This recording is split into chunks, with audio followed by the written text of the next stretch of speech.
Italian Wine Podcast. Chin Chin with Italian wine people.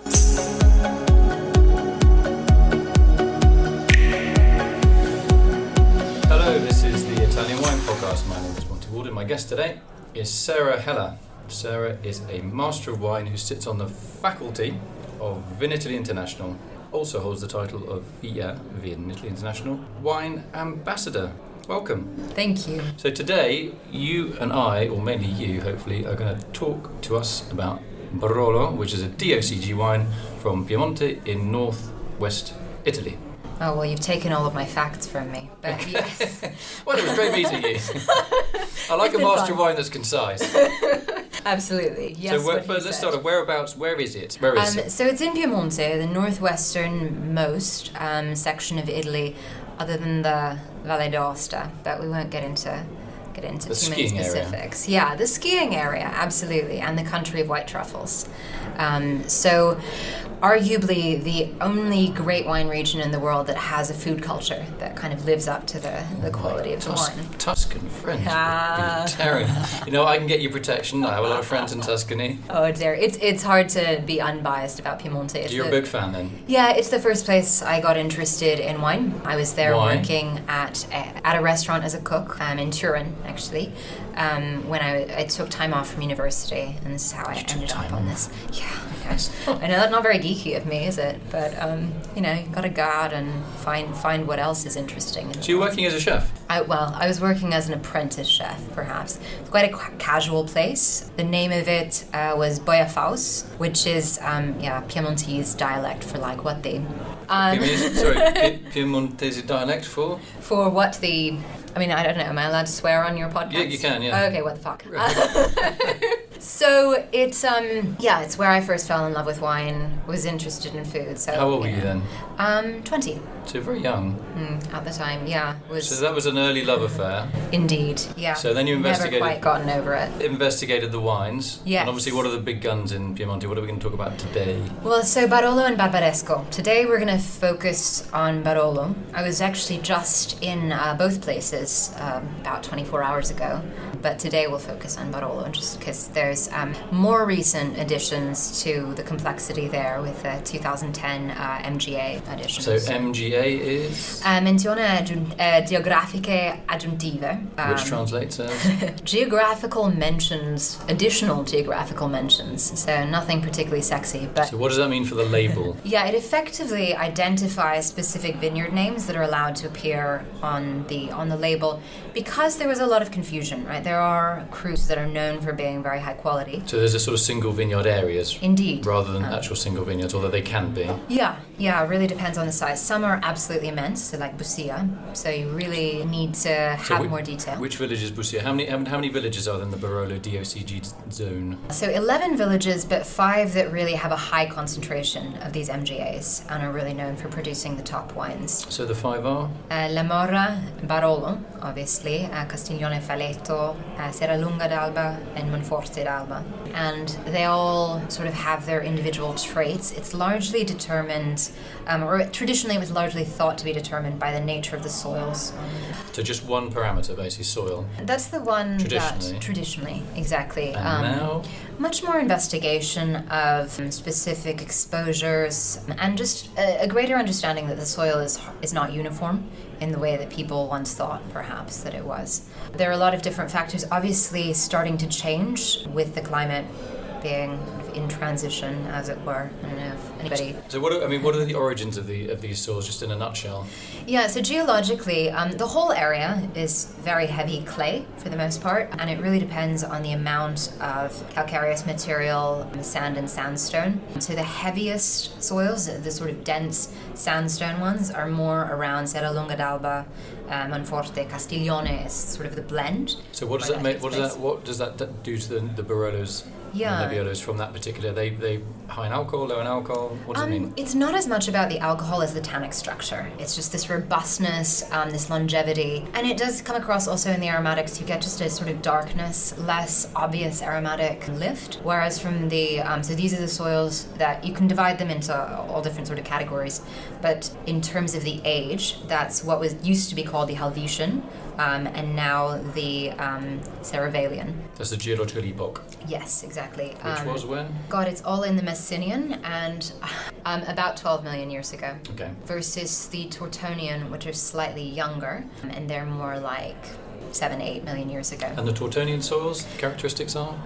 More sand, although there's a huge debate about which ones have more sand, but they're generally lighter in quality and have, it sounds counterintuitive, but the clays, they're these blue clays, and they tend to produce this sort of lighter, more aromatic, pretty style. Earlier drinking styles, particularly La Mora is known for producing these perfumed, almost Pinot-like styles. And does that go for the colour as well, these changes, and sort of have something on the colour as well? Yeah, I mean, obviously there's a huge amount of winemaking that goes into the colour of the wines, especially, we'll get into maybe modernist and traditionalist later, but when people were really focused on extracting as much colour as they could, largely to appeal to sort of American critical tastes, you got completely out of balance. You get wines from La Mora that are really concentrated and dark and don't look like they're made of Nebbiolo at all. So what you're saying is winemaking is there's kind of less of it, and it's more, the wines are more terroir driven. So if we wanted to not generalise, but say, give me some examples of a classic wine, not necessarily the producer, but a classic part of a particular commune. So if you contrast X with Y, you'll see they're both Barolos, but they're two very different ones. What would you use as a good example if you were teaching? Yeah, I mean, probably you would have to go to producers, because it's not really about the terroir that makes these traditional versus not. But I mean, classically, Bartolo Mascarello is a real staunch traditionalist. So where's he based? Well, they have land in Canubi. Where are they? They're in Barolo. And more of a modern style might be Roberto Vertio, and he is in La Mora.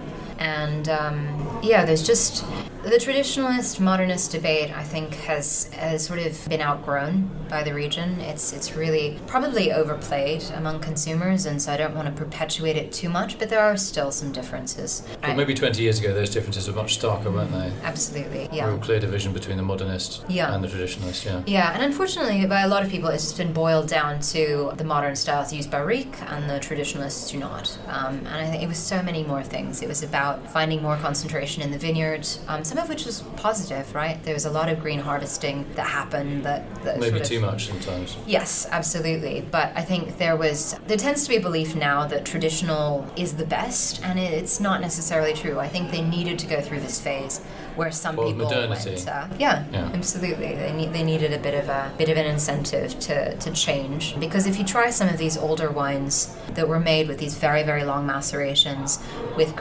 vines that were maybe higher yielding than they should have been, you just get these very hard bitter tannins that have never really gone away.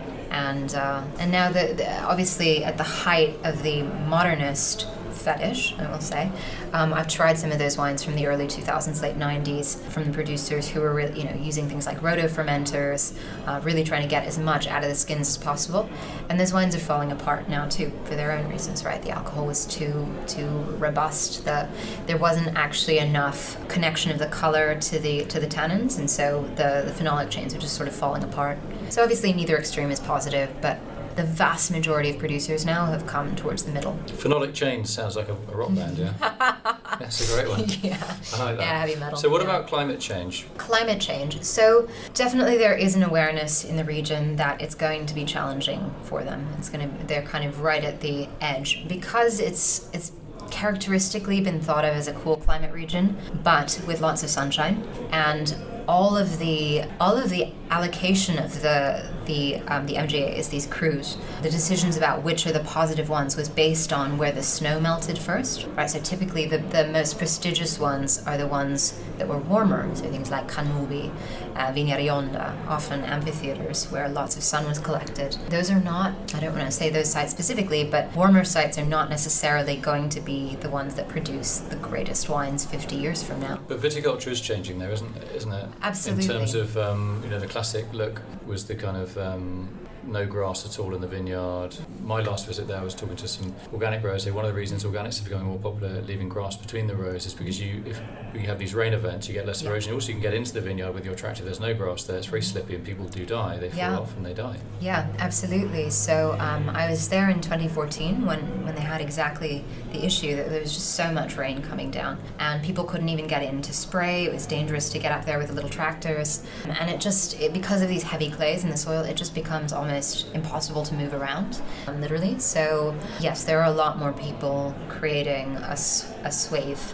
A sward? Sward, yeah. You can have a swathe. A swathe of swords. Pardon me. Like a queen. Bring me my sword. My sword, yeah. Madam, it just would sounds you like some odd. grass or would you like an actual sword? Sword, yeah. A swathe of Yeah, swords. you're quite right. Sounds like a band. Another band. I mean, we're just going to sprout all these ideas for bands over the course of this conversation.